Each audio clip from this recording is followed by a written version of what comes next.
Hello everyone and welcome to my YouTube channel. आज हम discuss करेंगे आशुबेल का संज्ञानात्मक सिद्धांत। प्यारे दोस्तों, बहुत ही इंपॉर्टेंट है परीक्षा के दृष्टिकोण से। यहाँ से आपका संज्ञानात्मक कॉन्सेप्ट पूरा क्लियर हो जाएगा। पियाजे के संज्ञानात्मक सिद्धांत, ब्रूनर का संज्ञानात्मक सिद्धांत और लास्ट हम लेकर आए हैं आशुबेल का संज्ञानात्मक सिद्धांत, जो बहुत ही आधुनिकता से भरा हुआ है। प्यारे दोस्तों, इन्होंने बात की है, 4 प्रकार की लर्निंग बताई है, जिसमें आपका rote learning, meaningful learning, reception learning और डिस्कवरी लर्निंग, 4 प्रकार की लर्निंग बताई है। और प्यारे दोस्तों, यदि हम बात करें कि आशुबेल महोदय ने इस सिद्धांत में जो संज्ञानात्मक स्थिति है उसका जो मुख्य उद्देश्य होता है सीखने पर जोर दिया है। और प्यारे दोस्तों, यदि हम बात करें, आशुबेल महोदय ने इस सिद्धांत में पूर्व ज्ञान से संबंधित जो संज्ञानात्मक स्थिति में परिवर्तन होते हैं, जो चेंजमेंट होते हैं, उन पर जोर दिया है। प्यारे दोस्तों, समझते हैं सिद्धांत को। सबसे पहले हम बात करेंगे, आशुबेल ने सीखने के 4 प्रकार बताए हैं।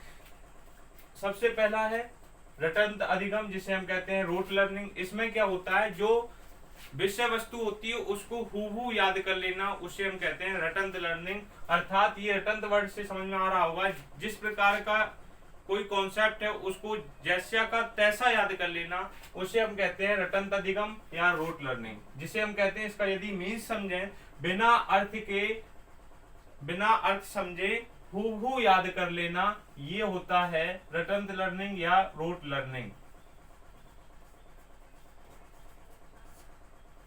निरर्थक पदों को सीखना, अक्षर युग्म को सीखना, छोटे छोटे शिशुओं द्वारा कविताओं का सीखना, अर्थपूर्ण अधिगम के बजाय रटन प्रणाली पर जोर दिया जाना दुर्भाग्यपूर्ण है। प्यारे दोस्तों, छोटे बच्चे जो नर्सरी क्लासेस में होते हैं और नर्सरी की जो कविताएं होती हैं उनको जैसा का तैसा याद कर लेते हैं। Twinkle twinkle little star, how I wonder what you are above the world so I like a diamond in the sky, उसको जैसा का तैसा याद कर लेते हैं, उसे हम कहते हैं रटंत प्रणाली या हम कहते हैं रोट लर्निंग। प्यारे दोस्तों, एनसीएफ इसका कड़ा विरोध करता है। एनसीएफ जो फोकस करता है अर्थपूर्ण सीखना अर्थात मीनिंगफुल लर्निंग पर जोर देता है। यदि हम बात करें अर्थपूर्ण सीखने की या मीनिंगफुल लर्निंग की, प्यारे दोस्तों, इसका मीन्स होता है समझकर आत्मसात कर लेना। अर्थात कोई विषय वस्तु है उसको पहले समझना और उस समझने के दौरान उस प्रक्रिया को अपने अंदर अधिगम कर लेना या सीख लेना, उसे हम कहते हैं अर्थपूर्ण सीखना या मीनिंगफुल लर्निंग। प्यार दोस्तों, इसमें क्या होता है, पूर्व ज्ञान से सफलतापूर्वक संबंधित कर लेना, अर्थात जो पूर्व ज्ञान है, पूर्व ज्ञान से नवीन ज्ञान को जोड़ लेना या नवीन वस्तु को सीख लेना, नवीन विषय वस्तुओं को सीख लेना, उसे हम क्या कहते हैं, अर्थपूर्ण सीखना या मीनिंगफुल लर्निंग। शिक्षकों को अर्थपूर्ण अधिगम पर जोर दिया जाना चाहिए। जो शिक्षक होते हैं उनको क्या अर्थपूर्ण या मीनिंगफुल लर्निंग पर जोर देना चाहिए। इससे क्या होता है कि बालक लंबे समय तक चीजों को याद करने में सक्षम रह पाता है। अर्थपूर्ण सीखने में 2 बातें महत्वपूर्ण है। पहला तो अर्थपूर्ण विषय और सेकंड होता है अर्थपूर्ण सीखने की मानसिक तत्परता।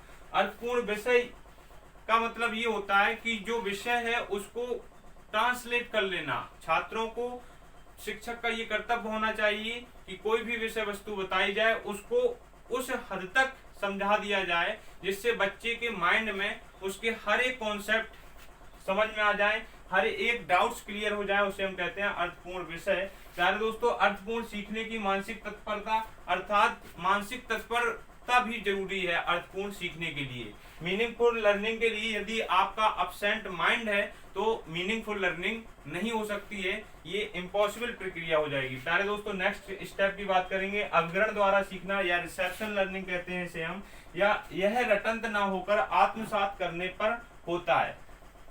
सीखने वाली सामग्री बोलकर या लिखकर प्रस्तुत की जाती है, छात्र उसे आत्मसात करने का प्रयास करते हैं। इसमें क्या होता है, 2 बातों पर जोर दिया गया है, बोलकर और लिखकर उनको याद कर लेना, उसे हम कहते हैं अभिग्रहण द्वारा सीखना या रिसेप्शन लर्निंग। लास्ट हमारा है अन्वेषण अधिगम, जिसे हम कहते हैं डिस्कवरी लर्निंग, अर्थात खोज विधि पर आधारित, खोज तथ्यों के आधारित चीजों को सीखना, या हम कहें उपलब्ध पठन पाठन सामग्री में से किसी नए कॉन्सेप्ट या नए विचार को खोजना तथा सीखना, उसे हम कहते हैं अन्वेषण अधिगम या डिस्कवरी लर्निंग। ये भी 2 प्रकार की होती है, एक रटकर अन्वेषण और दूसरा अर्थपूर्ण अन्वेषण। खोज जो विधि होती है जिसे हम कहते हैं डिस्कवरी लर्निंग, वो दोनों प्रक्रिया पर रटंत अधिगम भी होता है। आप किसी चीज को खोजते हैं, उसको रटकर भी याद कर लेते हैं, और अर्थपूर्ण अन्वेषण, उसको अर्थ के माध्यम से चीजों को याद कर लेते हैं लंबे समय तक। आशा है प्यारे दोस्तों आपको इस सिद्धांत को बड़े अच्छी तरीके से समझ में आया होगा। यदि आपने हमारे चैनल को अभी तक सब्सक्राइब नहीं किया तो प्लीज चैनल को सब्सक्राइब करें और बेल आइकन को प्रेस अवश्य करें, जिससे आपको दमदार इसी प्रकार वीडियो मिलते रहें। Thank you.